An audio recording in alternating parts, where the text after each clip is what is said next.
título de nuestra enseñanza hoy es No robes, trabaja y sé generoso. Son 3 imperativos dentro de una oración, un solo versículo. Y el texto dice exactamente en el verso 28, el que roba, no robe más, sino más bien que trabaje haciendo con sus manos lo que es bueno, a fin de que tenga que compartir con el que tiene necesidad. Usted tiene en su boletín la idea central, los 3 puntos del sermón, y puede aprovechar ese recurso para tomar nota. Pero déjeme leerle, por favor, o compartir con usted una cortita anécdota, pequeña anécdota, que nos ayuda a introducirnos en el estudio de este versículo. Y alguna vez una maestra compartió que en una ocasión llevó a sus alumnos de primer grado a nadar y a una de las niñas se le extravió su toalla. Y esa noche la mamá de la niña telefoneó muy indignada a la profesora y le dijo que alguien le había robado la toalla a su hija. Entonces la profesora, para tranquilizar a la mamá, le dijo, ¿podrías describir por favor la toalla?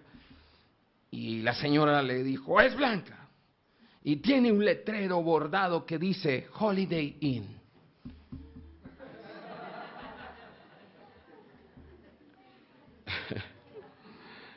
Y la anécdota, quizá algunos no la entendieron, bueno,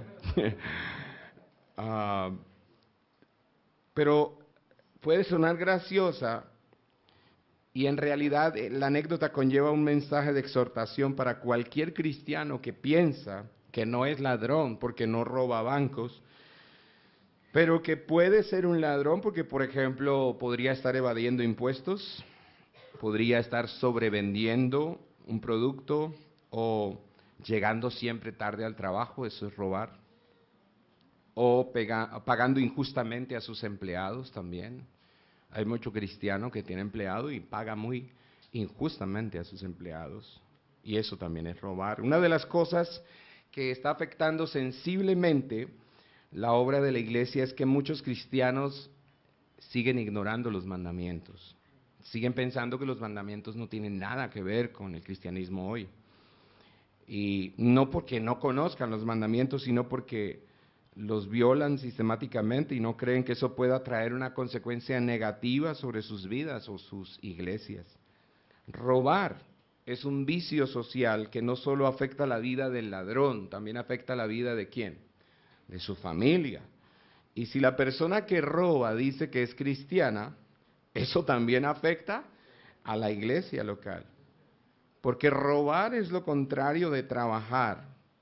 Y el trabajo, según lo estudiamos hace unos domingos, desde el Edén en el Génesis, era una forma en que Adán servía y adoraba a Dios. De esa manera él ejercía su rol como sacerdote en el huerto, labrando y cuidándolo. Así que la persona que dice que es cristiana y practica el robo es un mentiroso, es un idólatra. Se niega a adorar y a glorificar a Dios trabajando honestamente y elige adorarse a sí mismo obteniendo lo que desea de forma ilícita. Entonces el ministerio local de la iglesia es afectado cuando las personas que dicen ser cristianas siguen robando porque ellos no han visto los mandamientos como un fruto del conocimiento de la sana doctrina. Es decir, si yo digo que ahora conozco la sana doctrina, entonces la evidencia de que yo conozco la sana doctrina es que estoy obedeciendo los mandamientos, no que los estoy ignorando. Entonces, muchos cristianos, por ejemplo, no saben que el mandamiento de no robar está conectado con su naturaleza pecaminosa, que seguir robando contradice el carácter de Dios, que es santo, y niega la suficiencia de la cruz, y que seguir robando y decir que soy cristiano indica que la persona no ha nacido de nuevo, y eso es una evidencia también de que la persona no camina por fe, sino por vista. Entonces, la raíz fundamental del problema de robar, de este vicio que practican muchos cristianos, es la incredulidad. Ellos no confían en Dios. Y si no confían en Dios, alguien que no tiene fe en Cristo, que no tiene confianza verdaderamente en Dios, no ha nacido de nuevo. Y por esa razón, esas personas no descansan en la gracia de Dios. Esas son las personas que más agotadas están en la iglesia, más cansadas, más cargadas por sus trabajos están. Son las que más se quejan de enfermedades, agotamientos y cansancios y dificultades por causa del trabajo, porque no confían en Dios, no descansan en la gracia de Dios. Y entonces, el no robar, lo vamos a estudiar el día de hoy, es un asunto de falta de fe. Y el remedio para la falta de fe es uno solo, el Evangelio. Entonces, en esta tercera exhortación que Pablo está haciendo aquí, Pablo enfoca su atención en el octavo mandamiento. De los 10 mandamientos, este es el octavo. No robarás o no hurtarás. Está en Éxodo capítulo 20, versículo 15. Puede aprender y memorizar ese versículo el día de hoy. ¿Qué dice Éxodo 20, 15? No robarás. Muy fácil. Entonces es una ley que también se repite varias veces en la Torá, lo repite en Levítico 19:11, en Deuteronomio 5:19 vuelve y aparece. Y Pablo también lo va a examinar cuando le escribe a los romanos en Romanos capítulo 13, versículo 9, lo vamos a ver en un momento. Y Pablo también advierte, por ejemplo, a los corintios que los ladrones no heredarán el reino de Dios en 1 Corintios 6:10. Pero lo que debemos aclarar antes de comenzar a estudiar este texto es que lo que Pablo está haciendo aquí en el versículo 28 no es exponer una hipótesis. O sea, Pablo no está diciendo, por ejemplo, hermanos, allá en la iglesia de Éfeso, hermanos, por si acaso alguien está robando, no robe más, ¿no? Él no está diciendo, como nosotros decimos muchas veces, si acaso te ofendí, perdóname. Usted ha escuchado esa expresión, es muy común y es totalmente equivocada, no es bíblica, porque nosotros siempre debemos decir perdóname, independientemente de si nos parece que ofendimos o no, siempre debemos decir perdóname, estoy seguro que debo haberte ofendido porque soy un pecador, en algún momento te ofendí, yo sé que en algún momento una palabra, un gesto, una actitud te ofendió, no sé cuándo, pero por favor, perdóname. Y punto. Entonces Pablo no está diciendo aquí, por si acaso alguien está robando en la iglesia, pilas, no roben. No, él no está diciendo eso. Pablo sabe que hay dificultades en las iglesias de Asia Menor, que hay creyentes que todavía tienen el hábito, el vicio social de robar. Y por eso él hace esa exhortación en el verso 28. El que roba en tiempo presente, que no robe más. No dice el que robaba, sino el que lo está haciendo ahora mismo, no robe más. Ahora, usted tiene en sus boletines los 3 puntos del sermón y la idea central. Y también hoy nos va a ser de mucha ayuda el devocional del boletín, porque en el devocional del boletín aparecen 3 niveles de cómo vivir con las cosas. Los 3 niveles de cómo vivir con las cosas: se puede robar, número 1, para conseguir; número 2, se puede trabajar para conseguir; y número 3, se puede trabajar para conseguir con el fin de dar. Esos 3 niveles de cómo vivir con las cosas los vamos a desarrollar en los 3 puntos del sermón. ¿Cuáles son los 3 puntos del sermón? Primero, un imperativo negativo. ¿Cuál es el imperativo negativo de la frase del versículo 28, de la oración? No robe más. Eso es un imperativo en forma negativa porque hay un no. No robe más. Ahora, número 2, imperativo positivo. ¿Por qué? Porque la alternativa para no robar, ¿cuál es? Trabaje duro y haga lo que es correcto o lo que es bueno, como dice en el texto. Y en tercer lugar, tendríamos que concluir con un análisis de cuál es el propósito del imperativo. ¿Cuál es la razón por la que Pablo dice no robes, trabaja duro y haz lo correcto? ¿Eso para qué? Bueno, el propósito es que nos parezcamos a Dios siendo ¿qué? Generosos. Muy bien, número 1, imperativo negativo. No robes más. El que roba, dice Pablo, no robe más. Y es un imperativo porque allí dice no robe más, no es una sugerencia, es un mandamiento. La instrucción aquí es mandatoria.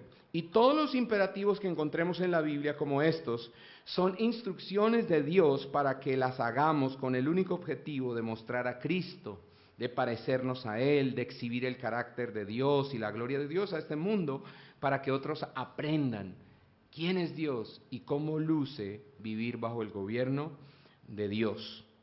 Hago un pequeño paréntesis antes de avanzar. Solo es un pequeño paréntesis informativo, porque quizá se lo puede encontrar el día de mañana estudiando su Biblia. Y es que de Jesús es la única persona a quien la Escritura se refiere como ladrón, de forma positiva o de forma negativa, depende de si usted es un creyente que es prudente o si es uno que se dice ser creyente y es un insensato. Hablo de las 10 vírgenes. Entonces, en el único pasaje, o los dos únicos pasajes donde se habla de que Jesús es como un ladrón, es en 1 Tesalonicenses 5:2 y en 2 de Pedro 3:10. En esos dos textos dice que Jesús vendrá por segunda vez por su iglesia como ladrón en la noche. Ese es el paréntesis que quiero hacer. Es la única vez que, por ejemplo, vamos a ver que la Biblia hable de Jesús como si fuera un ladrón, pero no porque es un ladrón, sino porque Él vendrá por segunda vez como un ladrón, es decir, sin avisar, porque el ladrón jamás nos dice, ¿sabes una cosa? Esta noche, no, más bien en la madrugada, por ahí tipo 2 de la mañana, voy a pasar por tu casa, ¿oíste? Él no le avisa a nadie, él llega simplemente. Usted se da cuenta después de que se ha ido el ladrón, porque queda pues todo patas arriba. Cerrando el paréntesis, hagámonos una pregunta. ¿Por qué el creyente no debe robar para conseguir? Que ese es el nivel 1. Robar para obtener, robar para conseguir. En Romanos, nosotros vamos a ver a Pablo en el capítulo 13, versículo 9, que les dije hace un momento, lo íbamos a leer. En Romanos 13:9 vamos a encontrar una pista, vamos a encontrar como una vislumbre para empezar a responder esa inquietud. ¿Por qué un creyente no debe robar para conseguir? ¿Simplemente porque no? ¿Simplemente porque Dios lo dice? ¿Simplemente porque toca? ¿Simplemente porque si usted roba se va al infierno? Porque dice Corintios que los ladrones no entrarán al reino de los cielos, entonces usted no roba por miedo. No, debe haber una razón más poderosa, sublime, mucho más alta, por la cual el mandamiento está ahí. Entonces en Romanos 13:9 dice, porque esto, dice, no cometerás adulterio, no matarás, no hurtarás, no codiciarás y cualquier otro mandamiento. ¿Ve? Ahí está el mandamiento, no hurtarás, y dice, y cualquier otro mandamiento. En estas palabras se resume. ¿Cómo resume Pablo en Romanos 13:9 los mandamientos? Ejemplo, no hurtarás. ¿Cómo lo resume? Dice Pablo, amarás a tu prójimo como a ti mismo, y eso nos empieza a dar a nosotros una respuesta de por qué Dios prohíbe cosas, cuando manda, cuando ordena, cuando prohíbe cosas, cuando dice cosas que debemos hacer o cosas que no debemos hacer. ¿Por qué lo hace Dios? El fundamento, la piedra sobre la cual reposan las motivaciones de Dios para dar instrucciones, órdenes, mandamientos a su pueblo es el amor. Aquí dice, amarás a tu prójimo como a ti mismo. La razón por la que yo no robo no es por miedo al irme al infierno o por miedo al castigo. Si me pescan robando un banco, pues a la cárcel, ¿no? No, es que yo amo a mi prójimo, pero eso está derivado de otro amor vertical. Primero amará la persona a Dios con todo su corazón, su mente, su alma y sus fuerzas, y después podrá amar a su prójimo como a sí mismo. Entonces todo deriva del amor, de una relación correcta con Dios. Puedo tener una relación correcta derivada de mi relación con Dios una relación correcta con mi prójimo. Por esa razón no le robo, no le quito, no lo despojo. Entonces, el mandamiento original que nosotros conocíamos de pequeños tiene dos sedes en el Antiguo Testamento. Solo 2 veces aparece en el Antiguo Testamento el mandamiento como un imperativo. Éxodo 20:15 y Deuteronomio 5:19. Lo único que dice ahí es no hurtarás, no robarás, y punto, a secas, sin explicaciones, sin razones, sin motivos. Pero si leemos en Levítico capítulo 19, versículos 13 en adelante, no se vaya a desconectar porque aquí se va a poner más interesante cada vez y más claro. Levítico 19, versículos 13 en adelante, vamos a darnos cuenta que lo que dice Pablo en Romanos 13:9, de que los mandamientos se resumen en una sola frase, amarás a tu prójimo como a ti mismo, esto no es nuevo, esto ya lo había dicho el Señor desde el principio. Mire cómo habla Levítico 19:13. No oprimirás a tu prójimo, ni le qué, ni le robarás. El salario de un jornalero no ha de quedar contigo toda la noche hasta la mañana. Eso lo leímos el domingo anterior, hablando del tema de la ira, que no podemos dejar que el sol se ponga sobre nuestro enojo, y que Pablo se acordó del versículo de Levítico 19:13 cuando dijo esas palabras, queriendo decir, así como a un jornalero no se le puede decir, ven por la plata de tu salario de hoy, mañana te pago. No, tampoco puedo decir, mañana resolvemos este problemita tú y yo, pues estoy muy ofendido hoy, no te puedo perdonar hoy. Sino que el mandamiento es igual, o sea, resolvámoslo hoy. Así como tengo que pagar el salario del jornalero hoy, así tengo que resolver el problema de la ira hoy. Eso era lo que estudiamos la semana pasada. Y luego en el 14 dice, no maldecirás al sordo. Mira otras maneras en que podríamos pecar, o mandamientos que está dando el Señor allí que tienen que ver con el prójimo. No maldecirás al sordo, ni pondrás tropiezo delante del ciego. Y uno dice, pero parece obvio, pero ¿por qué el Señor se pone a decirnos eso si uno no jamás haría eso? Porque hay gente que lo hace, ve a un ciego y le mete el pie. Porque hay gente que ve a un sordo y se ríe de un sordo. Hoy en día, si usted va a un colegio y usted ve que hay un niño con alguna deficiencia, el resto de los compañeritos le hacen bullying.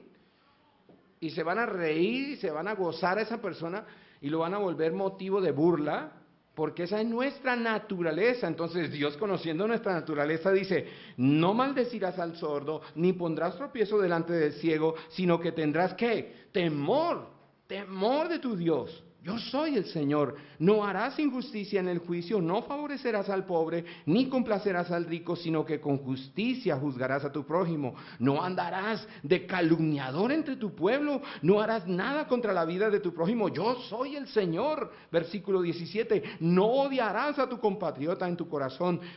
Podrás ciertamente reprender a tu prójimo, pero no incurrirás en pecado a causa de él. ¡Wow! Y aquí viene la razón suprema. 18. No te vengarás, ni guardarás rencor a los hijos de tu pueblo, sino que amarás a tu prójimo como a ti mismo. Yo soy el Señor. Entonces, nos vamos acercando más y más a este secreto escondido detrás de los mandamientos, que en realidad no son prohibiciones porque sí, no son caprichos del creador, de la deidad, de una deidad egoísta, una deidad dictatorial que manda y ordena y demanda cosas de manera caprichosa y sin sentido. Todo tiene una razón. Ahora, ¿por qué vemos esa frase, amarás a tu prójimo como a ti mismo, en el contexto de estos mandamientos a la altura de Levítico? ¿Por qué no están en Éxodo y en Deuteronomio? Eso tiene una explicación lógica. Porque si no entendemos esto, no vamos a entender por qué Pablo dice en Efesios 4:28, el que roba, no robe más. Y vamos a pensar que Pablo es un dictador también y decir, es que el apóstol, entonces tengo que hacer todo lo que diga Pablo. Pablo no era Jesús. Tranquilos. Todo tiene una explicación. ¿Por qué razón Dios lo dijo así también como lo dijo Pablo en Efesios? Dios lo dijo en Éxodo. No robarás, sin explicaciones. Y en Levítico sí nos explica este detalle del amor al prójimo. ¿Por qué? La razón es esta.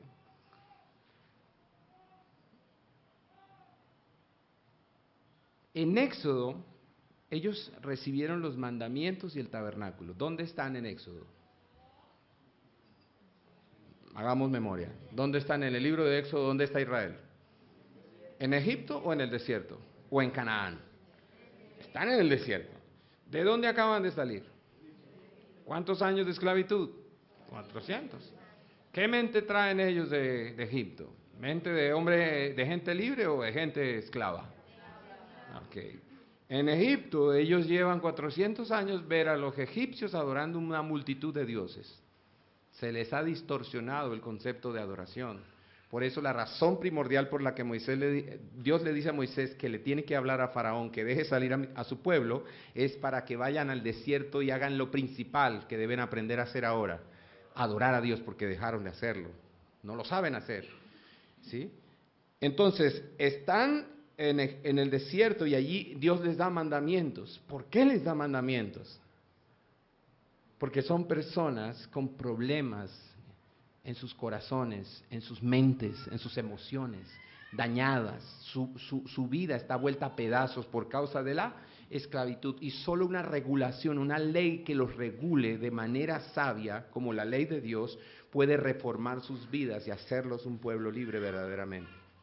Entonces Dios les da los mandamientos, les da un tabernáculo, pero solamente a partir de Levítico es cuando el Señor les da las instrucciones sobre cómo van a celebrar las fiestas en ese tabernáculo y alrededor del tabernáculo, y les da el diseño. Solamente en Levítico les da el diseño de qué es el sacerdote o el sumo sacerdote y cómo va a funcionar eso en el tabernáculo.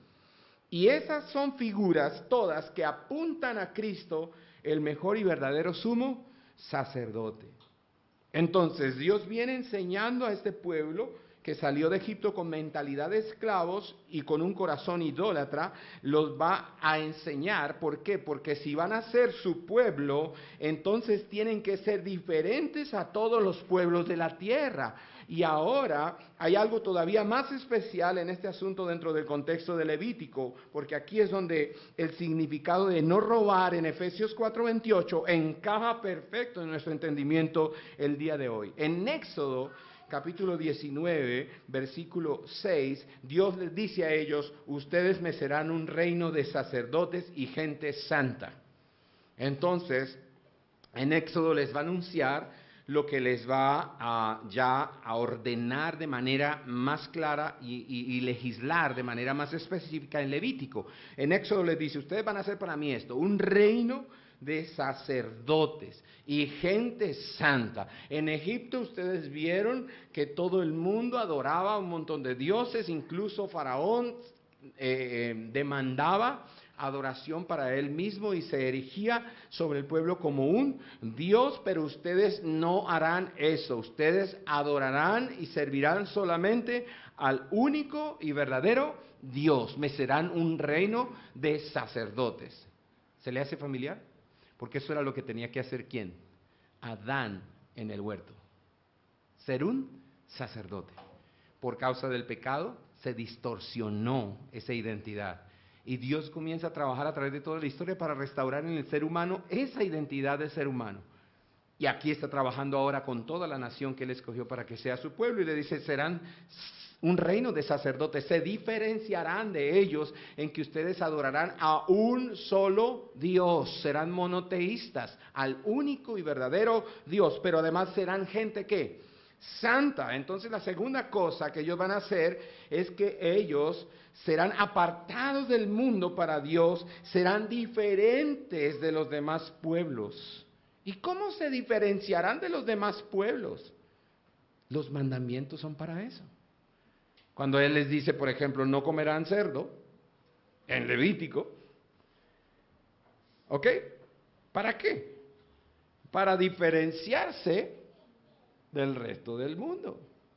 Cuando Él les da estas instrucciones, de no oprimir al prójimo, no maldecir al sordo, no poner tropiezo al ciego, no hacer injusticia en el juicio, no calumniar al prójimo, no odiar al compatriota, no robar. Cuando él está diciendo todo eso es para aquellos que se diferencien de los demás pueblos, porque los demás pueblos ¿qué hacen? Eso. Roban, maldicen, hacen tropezar, son injustos con su prójimo, pero mi pueblo no será así.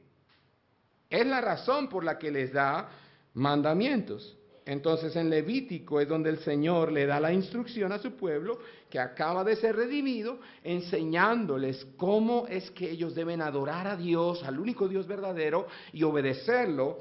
Y entonces Israel tenía hasta ese punto solamente registros históricos de cómo adoraban los patriarcas en el pasado. Pero ese conocimiento de la adoración patriarcal se había distorsionado por 400 años en Egipto como esclavos y ahora ellos ya no recordaban bien cómo debían relacionarse con su Dios. No fue fácil para Moisés cuando él llegó para darles la noticia de lo que Dios quería hacer con ellos, ¿sí o no? ¿Por qué? Porque ellos ya no recordaban bien a este Dios. La memoria colectiva era muy vaga acerca de Dios y la distorsión que la cultura egipcia había producido en sus mentes era terrible acerca de Dios y cómo adorar a Dios y cómo vivir para la gloria de Dios. Entonces Dios no les va a permitir a ellos que adoren de la misma manera que los egipcios adoran a sus dioses y tampoco Dios va a tolerar las ideas egipcias sobre la moralidad, sobre lo que es pecado o no es pecado, sobre lo que es bueno o lo que no es bueno. Dios va a decir qué es bueno y qué es malo y por eso Dios dice no robarás. Yo soy el Señor. ¿Sí ve cómo lo dice en Levítico? Yo soy el Señor. No lo dice Faraón, lo dice el Señor. Lo dice el Kyrios en el Nuevo Testamento, la palabra griega para esa expresión ahí sería Kurios, que es el dueño y amo absoluto del universo, lo dice. No robarás. Y si me preguntas por qué, porque amarás a tu prójimo como a ti mismo. Entonces no tomarás lo que es de tu prójimo para hurtarlo. Ahora, ellos van ahora a recibir estos mandamientos y los van a obedecer, los van a poner en práctica en sus vidas. Eso los va a diferenciar de los demás pueblos y además de eso, eso le va a enseñar a los demás pueblos quién es Dios, el verdadero Dios, y cómo es que se vive bajo el gobierno de ese Dios. Ahora, demos un salto al Nuevo Testamento y en el Nuevo Testamento nosotros encontramos a Jesús. Y Jesús viene a vivir entre nosotros una vida perfecta y diferente al estilo de vida que vivían en ese tiempo los romanos, o que vivían los mismos judíos, o que vivían los extranjeros que venían a Jerusalén de cualquier otra nación. Jesús vino y vivió un estilo de vida diferente, es decir, Jesús cuando caminó entre nosotros, Jesús se comportó como un sacerdote y como un hombre santo. Él obedecía la ley de Dios, él obedecía los mandamientos, no porque le tocaba. Él obedecía porque él sabía que venía a hacer lo que Adán falló en el Edén a hacer, que era representar a Dios como un hijo, como un sacerdote y como un rey. Entonces tenía que conducirse de una manera diferente y la manera para conducirse de una manera, con un estilo de vida diferente es mirando qué Dios dice acerca de cómo debo vivir. Y Dios dice, no robarás. ¿Vamos entendiendo? Que si hay cristianos que están robando, ¿en qué se diferencian del mundo? ¿Qué es lo que estamos haciendo? Confundiendo al mundo. Haciendo más difícil a la gente del mundo confiar en Dios. Porque, ¿cómo así? Usted es cristiano, pero usted vende eso que no se debe vender. Usted es cristiano, pero usted tiene doble contabilidad. Usted es cristiano, pero no paga lo que debe. ¿Cómo así? ¿Quién quiere ser cristiano entonces? ¿En qué se diferencian ustedes de nosotros?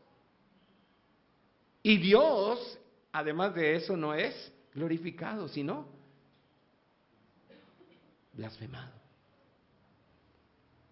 Y Jesús viene entre nosotros a hacerlo correctamente y a ofrecerse el mismo como ofrenda expiatoria, mejor y verdadera que las ofrendas de Levítico, para terminar el ciclo de sacrificios y abolir finalmente esa forma de culto para establecer finalmente el verdadero sacrificio, el definitivo sacrificio que realmente liberaría al pueblo de Dios de la esclavitud y de la condenación. Ahora, todo el Levítico apuntaba a Cristo. Entonces, si todo el Levítico apuntaba a Cristo, el mandamiento de no robarás, que está aquí en Levítico, que apunta a Cristo porque dice, porque amarás a tu prójimo como a ti mismo. Y la única persona que pudo venir al mundo, vivir en este mundo para no robar, porque amaba realmente al prójimo, era Jesús. Así que Jesús viene a cumplir ese mandamiento que ellos nunca pudieron cumplir, y que ninguno de nosotros podrá cumplir si no es a través de Jesús. El Nuevo Testamento entonces nos muestra a Jesús viviendo entre nosotros, un estilo de vida diferente a todos los hombres, viviendo en santidad, apartado para Dios, incluso cuando es cuestionado por cobradores de impuestos acerca de si paga o no paga Jesús el impuesto. Jesús se cuida incluso en ese momento de dar apariencia de ser un ladrón. Mateo capítulo 17, versículo 24 al 27 dice, cuando llegaron a Capernaum, se acercaron a Pedro los que cobraban el impuesto de 2 dracmas y dijeron, ¿no paga vuestro maestro las 2 dracmas? Él dijo, sí. Y cuando él llegó a casa, Jesús se le anticipó diciendo, ¿qué te parece, Simón? Si ven un detalle en el relato, en el versículo 24, Mateo se refiere a Pedro como Pedro, en el versículo anterior. Se refiere a Pedro como Pedro. Dice, cuando llegaron a Capernaum se acercaron a Pedro, ¿ve? Pero ahora en el versículo 25, dice que Jesús, antes que Pedro le contara lo que acababa de suceder, Jesús le salió adelante y le dice, Simón, ¿qué te parece? ¿Ve la diferencia? Mateo llama a Pedro, Pedro, con su segundo nombre. Y Jesús llama a Pedro con su primer nombre, le dice Simón. De eso vamos a hablar mañana en la reunión de hombres. Vamos a hablar de las 2 naturalezas, la vieja naturaleza y la nueva naturaleza. Porque cuando Jesús confrontaba a Pedro sobre sus errores, le decía Simón. Y cuando Pedro acertaba, Jesús le decía Pedro. Porque las 2 cosas apuntan, Simón, el antiguo nombre, a su vieja naturaleza, y Pedro a la nueva naturaleza. Muy bien, de eso vamos a hablar, era un pequeño paréntesis, solo que aquí está Jesús respondiendo, dice, ¿qué te parece, Simón? ¿De quiénes cobran tributos o impuestos los reyes de la tierra? ¿De sus hijos o de los extraños? Y cuando respondió, de los extraños, Jesús le dijo, entonces los hijos están exentos. Sin embargo, para que no los escandalicemos, ve al mar, echa el anzuelo y toma el primer pez que salga, y cuando le abras la boca hallarás un estáter o estatero, tómalo y dáselo por ti y por mí. Y Jesús usa la palabra escandalizos en griego, cuando él le dice, para que no escandalicemos a estos hombres, que quiere decir lo siguiente, para no ofenderlos. Es decir, Jesús sabe que el pecado es ofensa, por eso el Padre Nuestro dice, perdona nuestras ofensas, porque el pecado en primer lugar es una ofensa contra Dios y luego una ofensa contra el prójimo, y Jesús no quiere ofenderlos a ellos. Impresionante esto, ¿no? Uno diría, a mí que me vengan aquí a decir que si yo no he pagado el impuesto y yo lo pago todos los meses, pues eso me parece ofensivo. Yo lo primero que diría es, hágame el favor y me respeta. No, Jesús ni siquiera demanda que lo respeten, ni que le traigan pruebas o evidencias, nada. Jesús dice, mira Pedro, para no ofender a estos hombres, no ofender, no irritar, no pecar contra ellos, no confundirlos o hacerlos caer en una trampa, no incitarlos a pecar. Pedro, ve al mar, saca un pez, ábrele la boca y allí va a estar la cantidad exacta para pagar el impuesto tuyo y el mío. Un estatero, que era una moneda que equivalía a 4 dracmas. Entonces, él dice, paguemos el impuesto para no ofender, porque Jesús vino a vivir un estilo de vida que lo diferenciara del estilo de vida que vivían los demás seres humanos. Sí lo podemos discernir, porque Jesús paga el impuesto, entonces por amor al prójimo, por amor a estos hombres que están confundidos, están queriendo generar una discusión allí. Tu maestro no paga el impuesto. Y Jesús sabe que eso va a llevar a una discusión sin sentido, no va a edificarlos a ninguno. Y Él ama a esos hombres, Él quiere que esos hombres sean salvos mejor. Entonces, por amor a esos hombres, no hagamos nada pecaminoso, paguemos el impuesto. Porque no robar no se trata simplemente de una prohibición tonta y anticuada, sino de mostrar a nuestros semejantes que nos importan de verdad y que honramos la imagen y semejanza de Dios en ellos. Por eso, en lugar de robar, trabajamos duro haciendo con las manos lo que es bueno. Robar es parte del viejo hombre que se corrompe con los deseos engañosos. Del versículo 22, en Efesios estaba hablando Pablo de eso. Es la vieja naturaleza o la vieja manera de vivir que está corrompida por los deseos engañosos. Robar hace parte de ese traje y debemos quitarnos ese traje que está acostumbrado a robar, a obtener las cosas de manera que ilícita.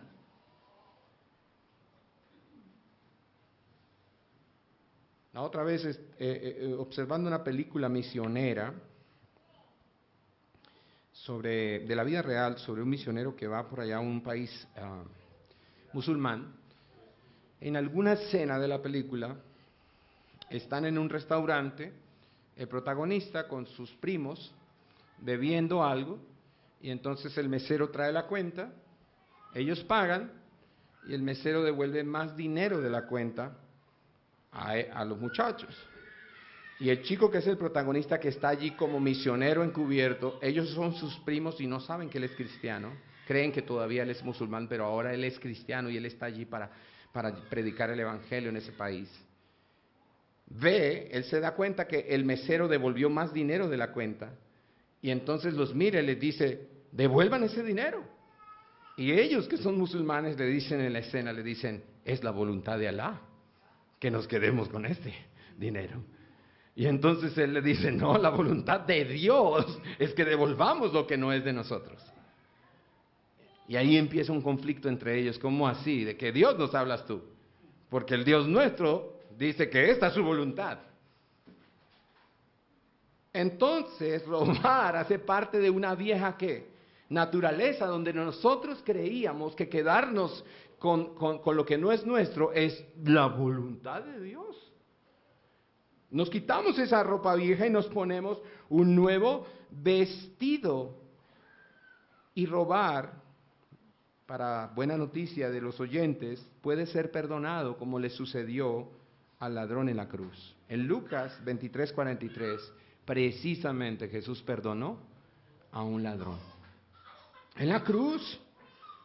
Entonces, si usted es una persona que se ha arrepentido de robar y ha sido perdonado y ahora es un creyente que hace parte de la membresía de la iglesia de Cristo local, eso significa que su mente ha sido renovada y usted ahora vive por fe y no por vista, y entonces eso significa que usted confía en Dios, por eso no roba. Yo hubiese dicho amén. Hebreos capítulo 13. Versículos 5 y 6 justifica esto. En la Nueva Traducción Viviente, Hebreos dice: no amen el dinero. No amen el dinero. ¿Recuerdan que esto es un asunto de amor? ¿Recuerda que es un asunto de amor? No robar, ¿sí? No maldecir, no hacer tropezar al ciego. Es un asunto de amor. Entonces dice Hebreos: no amen ¿qué?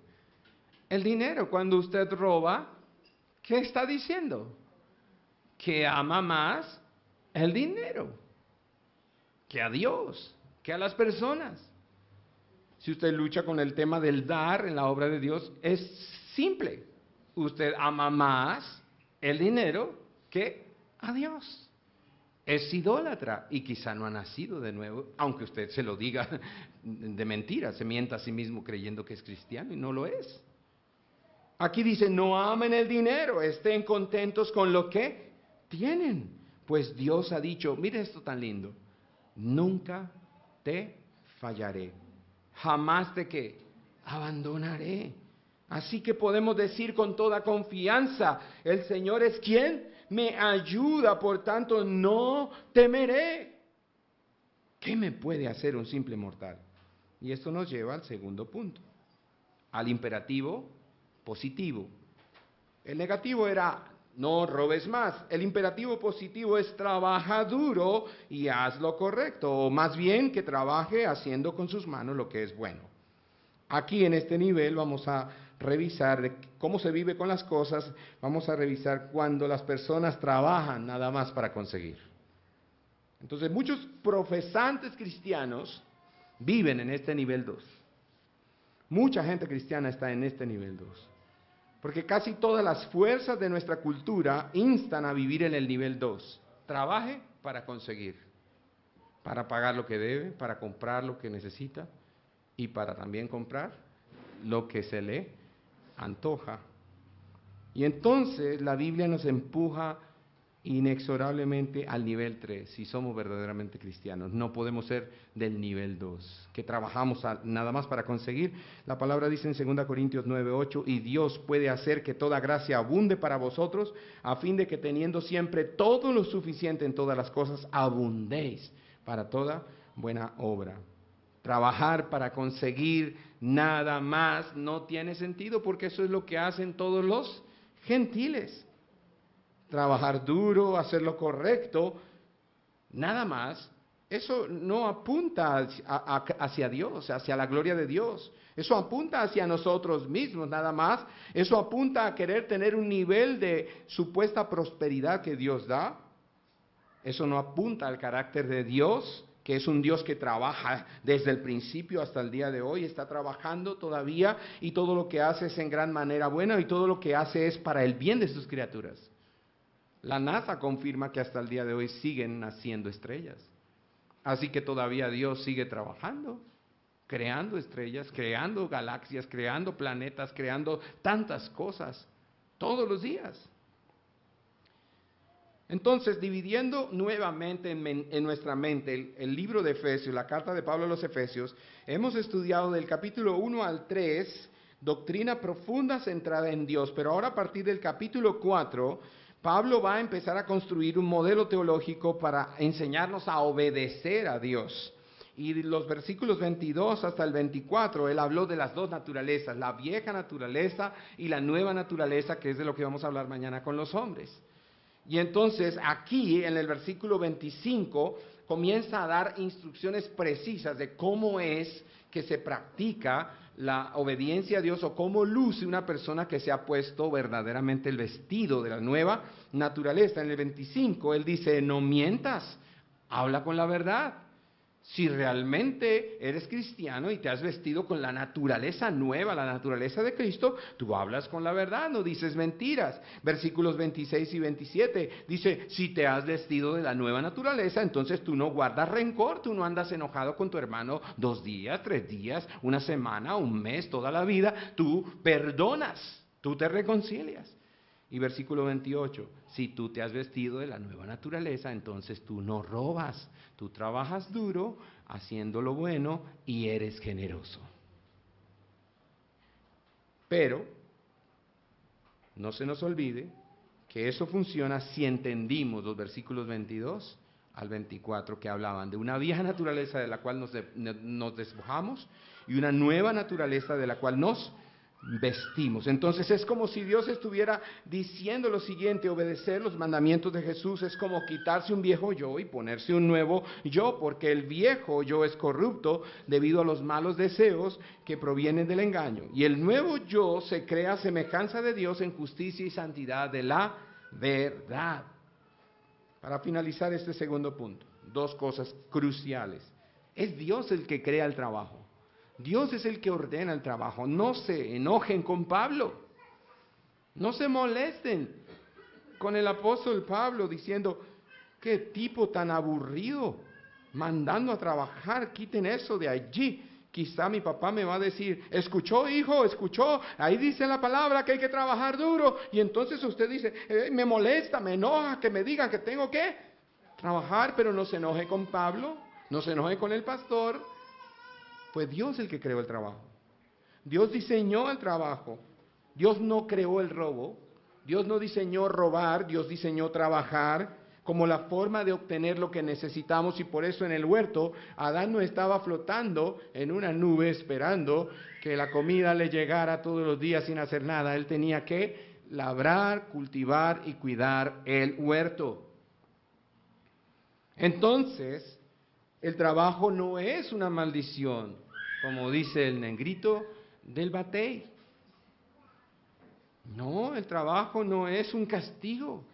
El trabajo es un regalo de Dios. Adán fue puesto en el jardín para cuidarlo antes de la caída, y de esa manera, trabajando el huerto, él adoraba y servía al Señor. Si usted se aburre en su trabajo, si usted está frustrado en su trabajo, si usted siente que ya no quiere trabajar más, el problema es el pecado en su vida.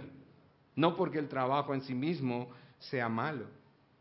Ahora, en segundo lugar, y para terminar este punto, el trabajo debe tratarse de hacer algo bueno, y eso tiene mucho contenido.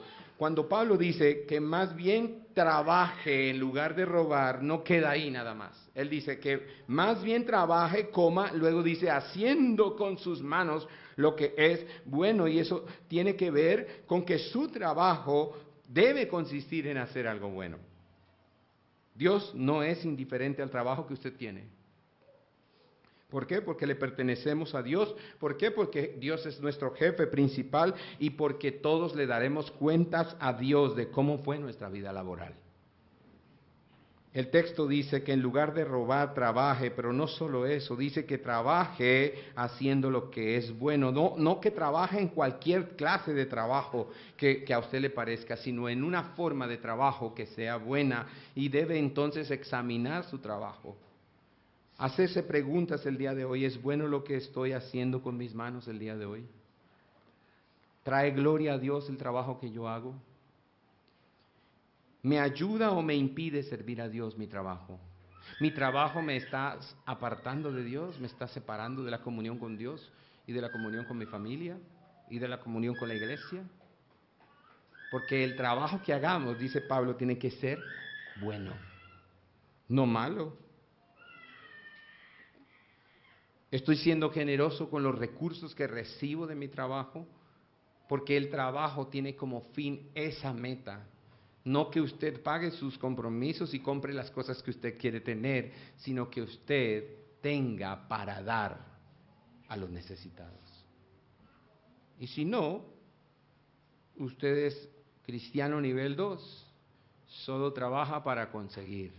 Y eso significa, en pocas palabras, que usted es un ladrón. Y se lo voy a explicar al final de la enseñanza. Número 3. Propósito del imperativo.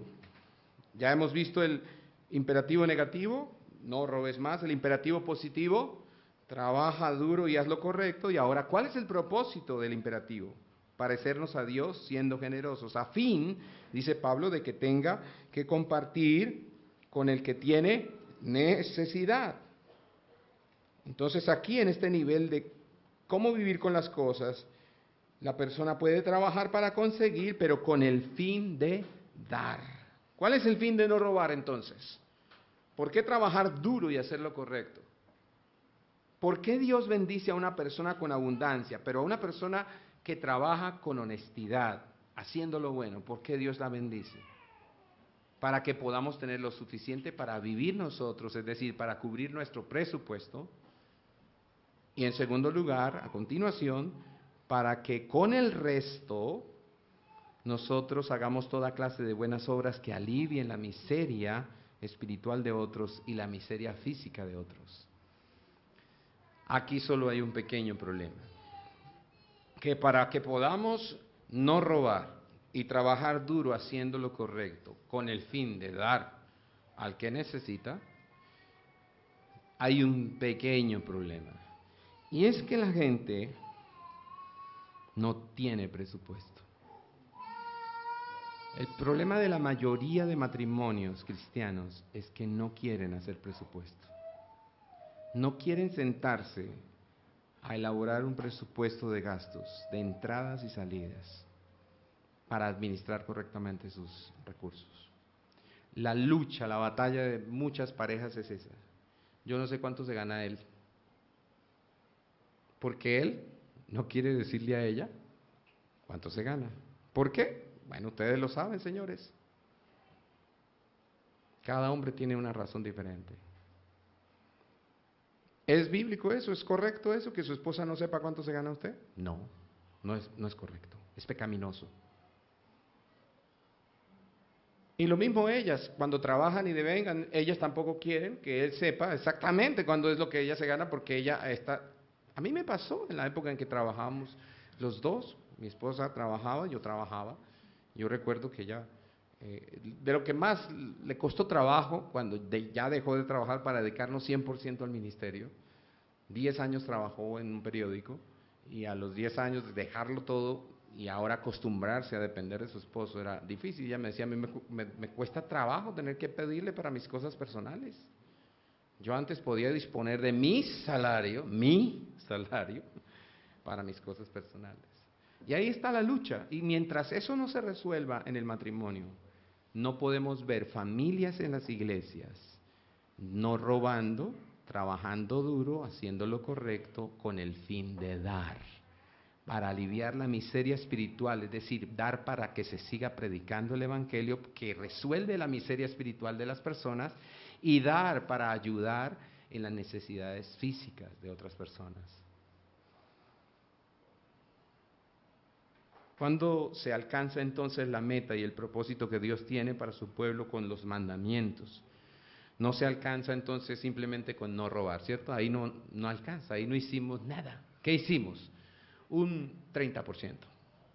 Listo, ya, una buena obra, no robo. ¿Y qué? ¿De qué le sirve no robar y ser un mantenido? Pues si no roba, trabaje. Porque el que no trabaja, que no coma. Ah, también toca trabajar. Listo, está bien. Entonces hay que trabajar. Y ahora está trabajando duro para conseguir. Y entonces antes no tenía porque era mantenido. No robaba. Bueno, estaba muy bien por ahí. Pero era mantenido, entonces todos se lo daban. Ahora como trabaja duro, consigue. Y usted lo ve estrenando zapatos de 300,000. Estaban en rebaja, pastor. 300,000. Estaban en promo, en el outlet. Escúcheme, se sienten pagando por unos tenis de 300,000. Se sienten que están haciendo en una promoción, en un outlet, ¿no? Se sienten que son sabios. Qué sabiduría la que Dios me ha... Lo consigue. Baratos. Es que el precio normal, 600,000. ¿Quién paga 600,000? Uno que no roba, que trabaja duro, haciendo lo correcto solo para conseguir para él. Ese paga 600 o 300 en promoción por unos tenis. Porque ese no tiene en su mente, no comprende que Dios le ordena no robar, le ordena trabajar para que pueda conseguir con el fin de dar, no de retener. ¿Ve por qué sigue siendo ladrón el cristiano? Porque si no ha dado el paso de dar, es un ladrón. Porque Dios no le da los recursos que Dios le da a usted para que se los quede. Se los da para que usted cubra su necesidad y dé para la necesidad de otros. ¿En qué somos mejores que los políticos? ¿En qué? Los criticamos, pero tenemos un corazón igual al de ellos.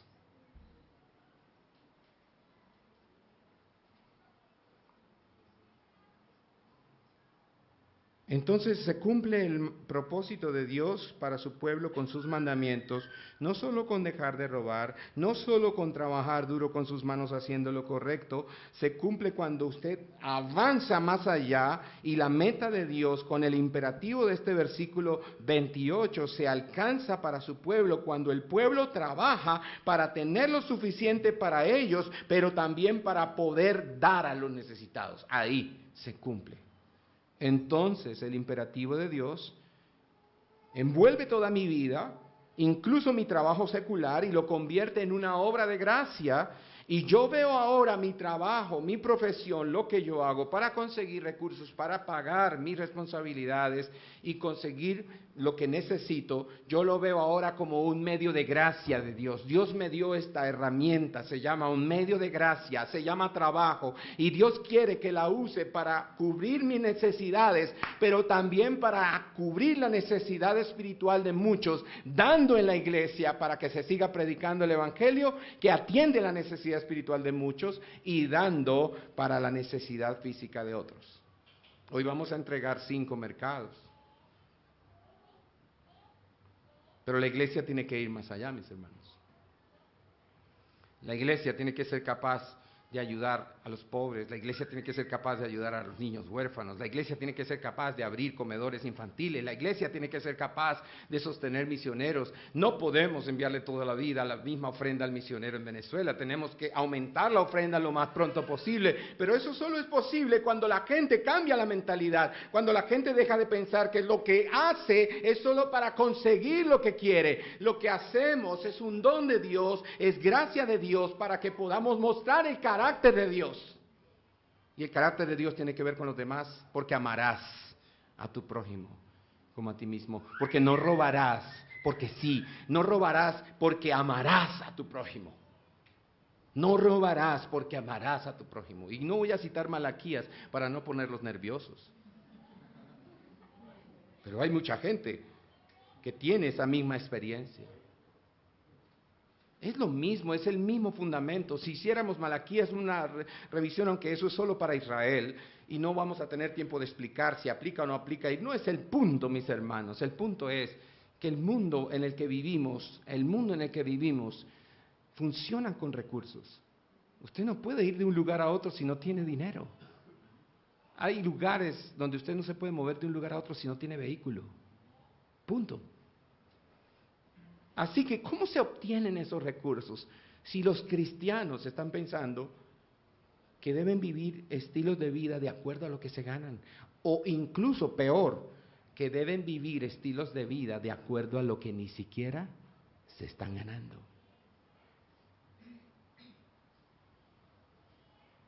Entonces hay incredulidad cuando no robamos, pero trabajamos duro haciendo lo correcto solo para conseguir. Hay incredulidad. En ese punto todavía hay incredulidad. Necesitamos dar el paso de vivir por fe. Porque la esencia misma de la fe es el alma que se deleita en la experiencia de exhibir la gracia de Dios mediante los recursos que Dios da. Contentarnos con lo que tenemos y disfrutar dar para aliviar la necesidad de otros. Eso es un nivel de gracia espectacular. Es el nivel en que vivió Jesús. Contento con lo que tenía, porque él disfrutaba la relación de amor entre Dios, el Padre y él, pero lo abandonó. No abandonó ese lugar por descontento, ¿no? Sino por amor a nosotros. Y vino y se dio a sí mismo, no dio dinero, como dice la palabra, no fuimos redimidos con cosas... riquezas materiales, con oro, con piedras preciosas, cosas así. Fuimos redimidos con la sangre del Cordero. Y él se dio a sí mismo y disfrutó hacerlo, dice la palabra, que puso su gozo en el fruto, en la consecuencia de esto, que sería ver una multitud de hermanos y también volver a estar a la diestra del Padre. Eso es lo que él quiere, no es no robar por no robar, punto. ¿Qué hace un papá diciéndole al niño, devuélvele al niño su juguete?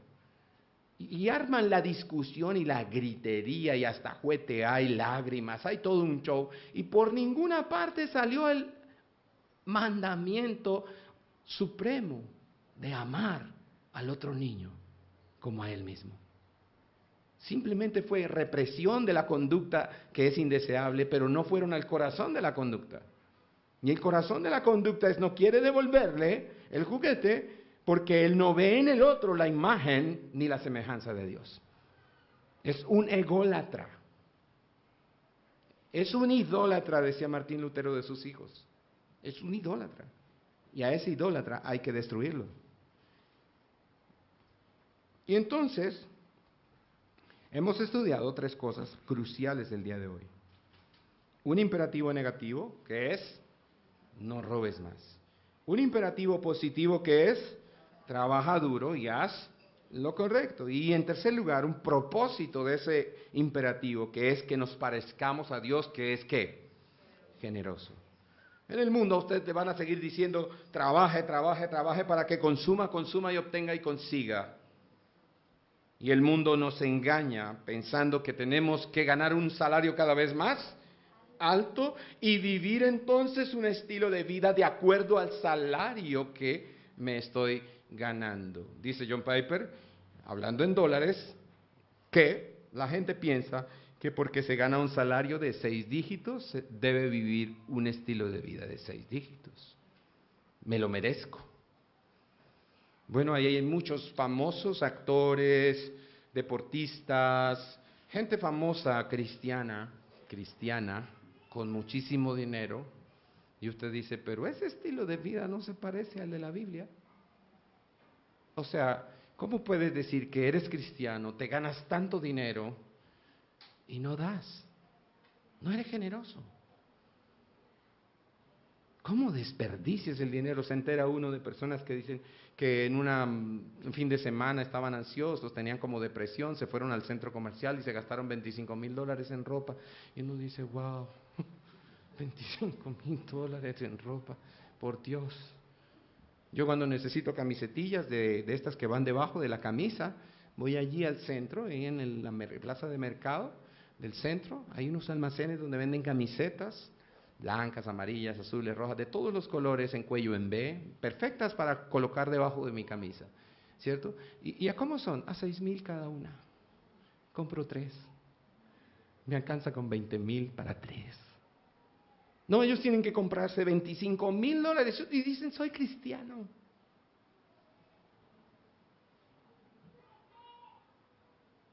¿Cuánto de lo que usted tiene, mi hermano, hoy no lo necesita realmente? Es un capricho suyo. Usted lo tiene porque es un capricho y está pagando un capricho.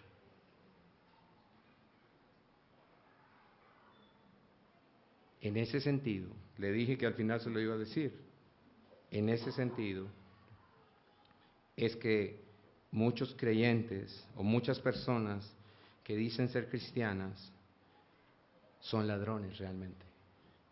Porque cuando usted trabaja duro, honestamente, usted gana bien. Ese es el resultado de hacer las cosas bien. Usted va a recibir bendición.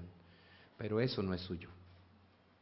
Dios se lo da para que usted cubra sus necesidades y a continuación usted supla las necesidades de otros. Cuando usted retiene lo que debería dar, entonces usted es un ladrón, porque usted está tomando lo que no es suyo, que Dios se lo dio para que lo reparta, y lo está utilizando para su propio placer egoísta. Ahora, Pablo no es una persona que manda cosas y no las vive. Pablo no dijo, el que roba no robe más, y punto. Lo digo yo. Yo, Pablo. Allá en el Antiguo Testamento decía, yo soy el Señor, y aquí yo digo, yo, Pablo, no robe, no. Cuando Pablo decía el que roba no robe más es porque él lo vivía. ¿Dónde está eso en la Biblia? Hechos 20:33. Es la última cita bíblica.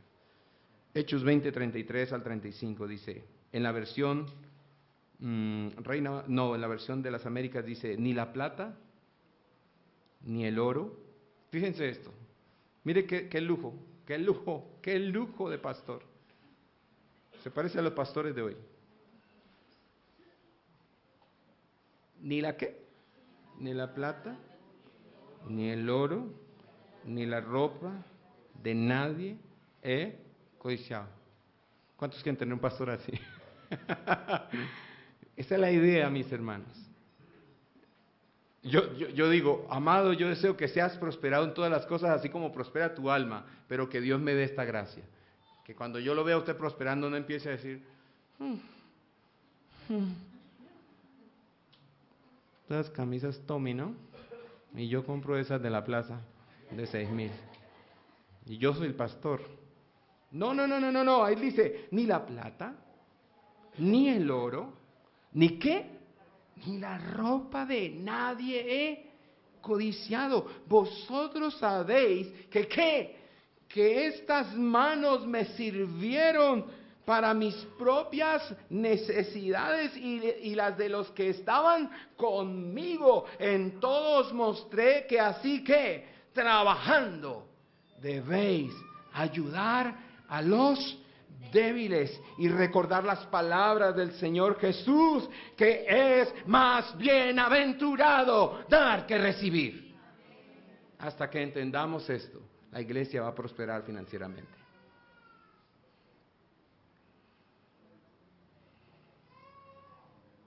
Cuando entendamos esto, vamos a prosperar, mis hermanos. Yo no creo que sea necesario un seminario de finanzas de una semana, ni de un fin de semana. Si entendemos y obedecemos esto, vamos a prosperar.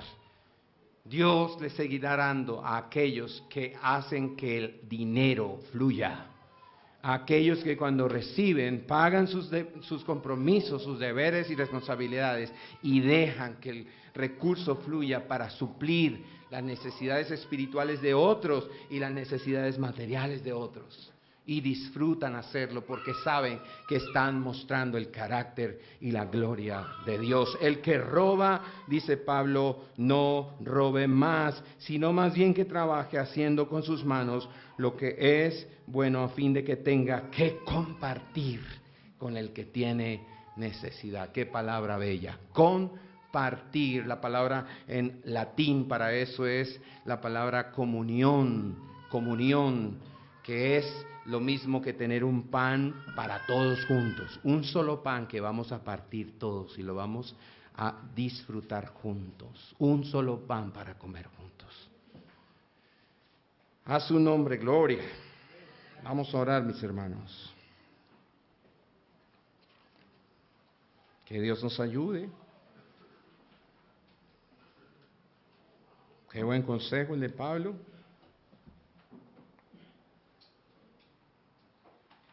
Tu gracia, Señor, ha caído sobre nosotros ha venido sobre nosotros como un aguacero torrencial, como un huracán. Es imposible de resistir la gracia de Dios sobre nuestras vidas. La bondad tuya, la generosidad tuya, rebasa nuestro entendimiento, nuestro razonamiento, Dios. La forma como nos has salvado, tan generoso, al dar a tu Hijo, al ofrecerlo como sacrificio expiatorio. Tanto amó Dios al mundo que dio. Qué generosidad la de tu corazón, Padre. Qué generosidad la de Jesús cuando Él dice, nadie me quita la vida. Yo la pongo, yo la doy. Qué palabras, Señor, tan poderosas y profundas. Es mejor, es más bienaventurado dar que recibir. Ayúdanos a comprender la dimensión de esas palabras, el alcance, la profundidad de esas palabras, Dios. No es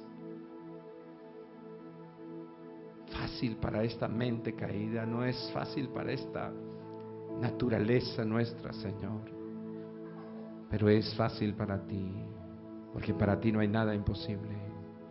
Cambia nuestro corazón, Señor, el de piedra por un corazón de carne, un corazón sensible al otro, un corazón que no está pensando en si voy a comer hoy. No, un corazón que cuando siente hambre en su cuerpo piensa, y mi hermano tendrá de comer. Yo tengo hambre ahora, pero quiero pensar en mi hermano. Él tendrá para comer hoy. Un corazón que no está pensando en pagar recibos primero, sino antes que pagar recibos y compromisos financieros. Un corazón que piensa, y Señor, ¿y este mes cómo te puedo servir con estos recursos? ¿Cómo puedo glorificarte, Señor, y mostrarte al mundo con estos recursos? porque sé que todo lo que te pudiera pedir ya lo conoces. Cualquier necesidad que trajera a tu presencia, antes que la mencionara, tú ya la conoces. Y de eso es de lo que se afanan los gentiles. Pero esta tarde, Señor, ayúdanos a pensar como Cristo. Ayúdanos a entender lo que Pablo está diciéndonos aquí, Señor, a discernir. No es solo una prohibición, no es solo un imperativo, no hagas esto, haz esto otro. Hay un fin.